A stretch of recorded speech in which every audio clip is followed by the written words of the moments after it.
you, Mr. Chair.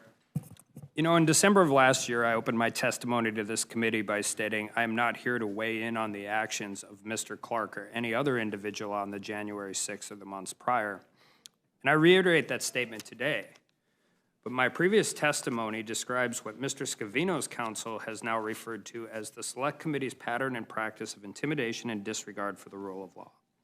I emphasized how the Select Committee's inappropriate methods undermine the legal principle that every single person anywhere in the country has a legal right to object to a subpoena. Yet the Select Committee has publicly denied that the recipient of a subpoena has any option but to submit fully to their demands.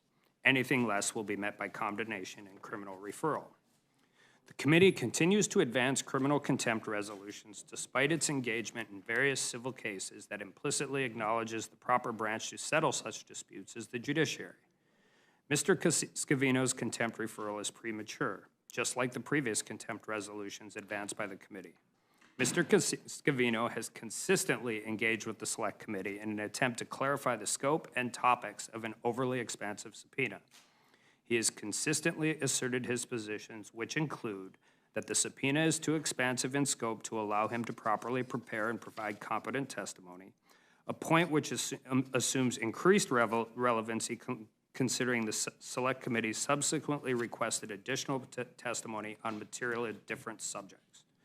That communications conducted via personal device fall under President Trump's assertions of executive privilege, and that the D.C. Circuit Court's holding in Trump's v. Thompson only involves specific documents and not a subpoena for testimony. It is my understanding that Mr. Scavino's position on Trump v. Thompson's remains unchanged despite President Biden's decision not to assert executive privilege specific to Mr. Scavino's communications. As I stated previously and repeated previously, the question before us today is not whether you agree with Mr. Scavino's position. The question is whether you recognize Mr. Scavino's right to challenge a subpoena. Congress's role is not to decide such disputes.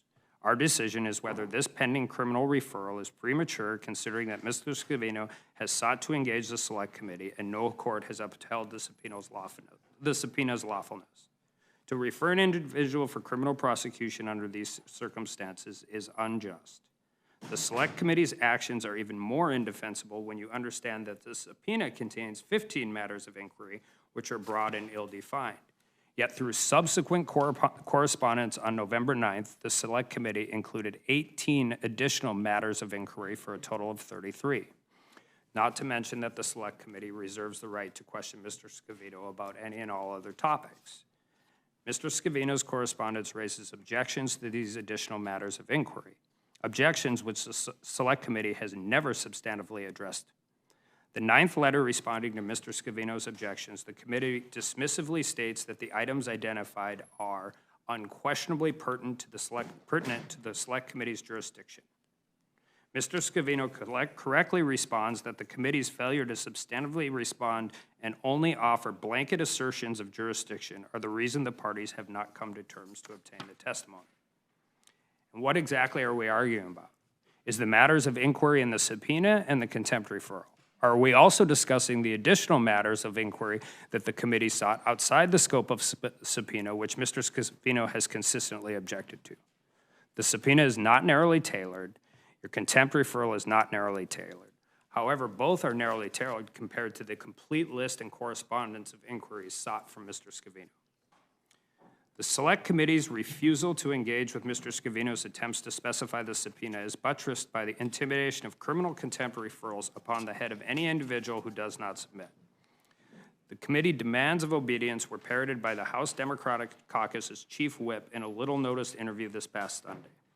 He stated that an individual does not have a choice as to whether to comply with a subpoena from the committee. Again, the recipient of any subpoena absolutely has a choice. The individual has a choice and a right to contest the subpoena. The court decides whether the subpoena is enforceable, not the Select Committee. And continued public statements to the contrary further undermine the Select Committee and Congress as a whole. A member of the Select Committee recently said, "Attorney General Garland, do your job so we can do ours." Another member of the Select Committee, in referencing the Department of Justice's supposed duty to act on criminal referrals, without enforcement of its lawful process, Congress ceases to be a co-equal branch of government. Pass as many criminal contempt referrals as you want because criminal prosecution is not enforcement of a subpoena.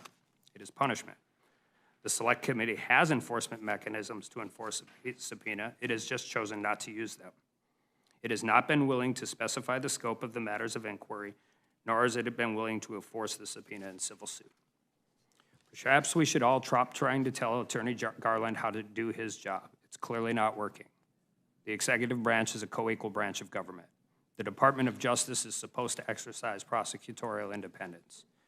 At least that is what many of you decried when claiming the Trump DOJ was politicized. Yet, as we are witnessing, DOJ's independence is often disregarded when politicization of prosecutions are advantageous to House Democrats. I was in the room when you held Bill Barr in contempt for not violating the law. He redacted a small fraction of the Mueller report in compliance with longstanding DOJ practice and controlling D.C. Circuit precedent concerning the confidentially grand jury material, and who still held a sitting Attorney General in contempt. And now you say that the Department of Justice has a duty to act on this referral and others that we have sent. They do not, just like they did not with Eric Holder and just like they did not with Lois Lerner.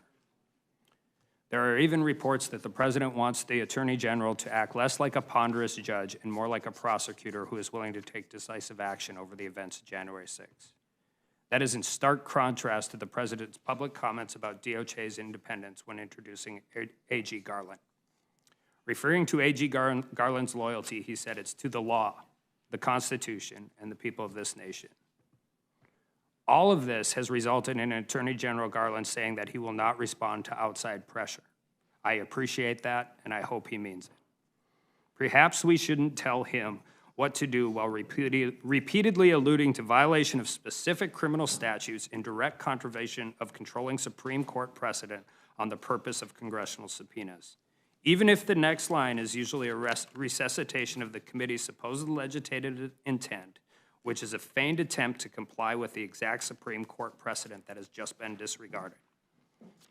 The DOJ has a duty to prosecute cases it sees fit under the law, not to do the bidding of this select committee or any other for that matter. With that, I'll yield back.